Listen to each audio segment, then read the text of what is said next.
बीपीईडी और एमपीईडी कोर्स के छात्रों ने आज कुलपति आवास के बाहर जोरदार विरोध प्रदर्शन किया। छात्रों का आरोप है कि हाल ही में निकले एनवीएस और ईएमआरएस सहित अन्य केंद्रीय भर्ती परीक्षाओं में उनके कोर्स को मान्यता नहीं दी गई है, जबकि ये कोर्स एनसीटीई द्वारा अनुमोदित है।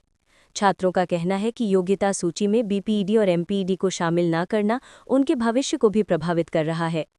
प्रदर्शन के दौरान छात्रों का एक प्रतिनिधि मंडल कुलपति से मिला। छात्र नंद किशोर और हर्ष राय ने कुलपति से मुलाकात की और अपनी समस्याएं विस्तार से रखी। कुलपति ने आश्वासन दिया कि वो छात्रों की मांगों पर कार्रवाई करेंगे और संबंधित प्राधिकरणों को आवश्यक निर्देश जारी कर दिए हैं। कुलपति ने आश्वासन दिया है कि 2 स्टूडेंट और 2 अध्यापक को दिल्ली भेजा जाएगा, जो अपनी बात रखेंगे और वो मंत्रालय में बात करेंगे। छात्रों ने कहा कि अभी तक हमको लिखित आश्वासन नहीं मिला।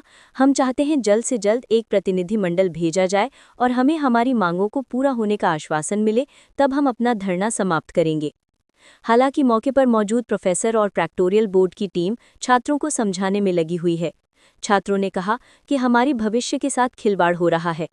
2 साल तक हमने पढ़ाई की और जब नौकरी की बारी आ रही है तो ये कहा जा रहा है कि हमारा कोर्स ही उस नौकरी के लिए वैध नहीं है।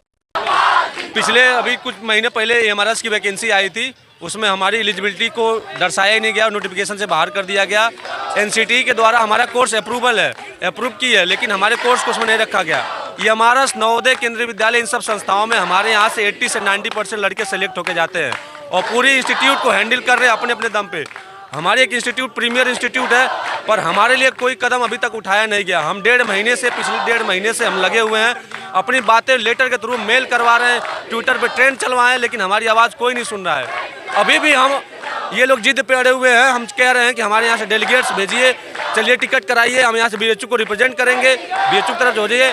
लेकिन इनका ये है कि बच्चों को हटाओ, बच्चों को हम हटाएंगे नहीं तब तक जब तक ये हमारा नाम वहाँ फॉरवर्ड ना करें, हमें दिल्ली ना भेजे। हमारी सारी चीज़ें और हमारी मांगें पूरी होनी चाहिए।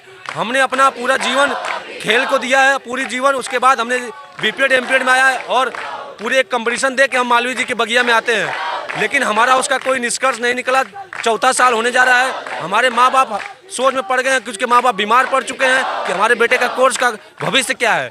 हमारी सारी चीज़ों से हमें वंचित रखा गया है। तो हम ये मांग करते हैं कि जो नोटिफिकेशन आया है उस नोटिफिकेशन को रद्द किया जाए। पुरानी जो भर्ती प्रक्रिया थी उसको लागू किया जाए, चयन प्रक्रिया थी उसको लागू किया जाए। हमें graduation with any discipline plus 2 year BPEd programme को नोटिफिकेशन में रखा जाए, जिससे कि ये जितने वंचित छात्र हैं ये सारे उसमें इंक्लूड हो जाएंगे। छोटे छोटे डिग्री कॉलेज, छोटी छोटी यूनिवर्सिटियाँ अपनी बात को मनवा ले रही हैं, 24-24 घंटे में उनकी बातें सुन ली जा रही हैं, लेकिन विश्व के पटल पे काशी हिंदू विश्वविद्यालय का नाम बहुत ऊंचा है, लेकिन यहाँ से कोई भी डिमांड रखी नहीं जा रही है, कोई भी बातें मनवाई नहीं जा रही है। ये चाहे तो कुछ भी हो सकता है, लेकिन ये अभी तक हमसे कोई पॉजिटिव रिस्पांस नहीं मिला है।